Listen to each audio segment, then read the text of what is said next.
May maabot naman kita nga anak. Magpakasalata. Sa di pa siya magawas. Aron madani ang akong apelyido. Mahimo ra manggod gihapon nga madaang imong apelyido. Bisan nagwa pa ta makasal. Kay naa naman ta sa legal nga edad. Pero may gusto ko na na-blessing sa labaw mong kagigahon. Ang ato pagpayo.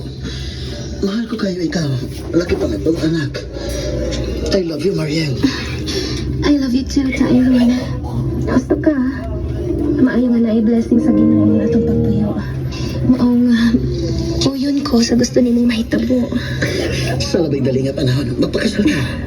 Although, simple wedding ha. Pero, kaya ba ako nga di ni mawang dream wedding nimo? Kay, saan, mahal na ba ka mga palitunan? Kung unsa may ma-afford mo, Tyron, nga mabutang, I appreciate them. Wa ko'y problema, bisan og simple wedding kani.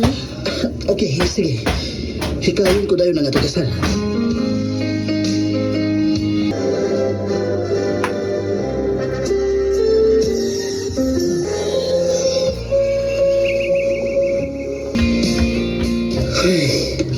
Oh, kalamgod sa imong panghapaw.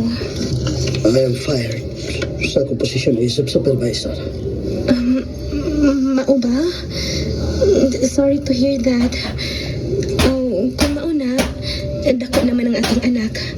Ako lang una ang manabaho. Kung ikaw lang una ang mabantay din sa akong anak. Yeah, I think I need that. To take a pulse, makunahon ako ang tarong sa sunod na akong lakang. Pagod sa may makaayo alam na ito. Anyway, mga apply lang niya ako pagbalik kung laayan ako din eh. Sure. Kung unsa may makaayo nimo, suportahan ko ikaw.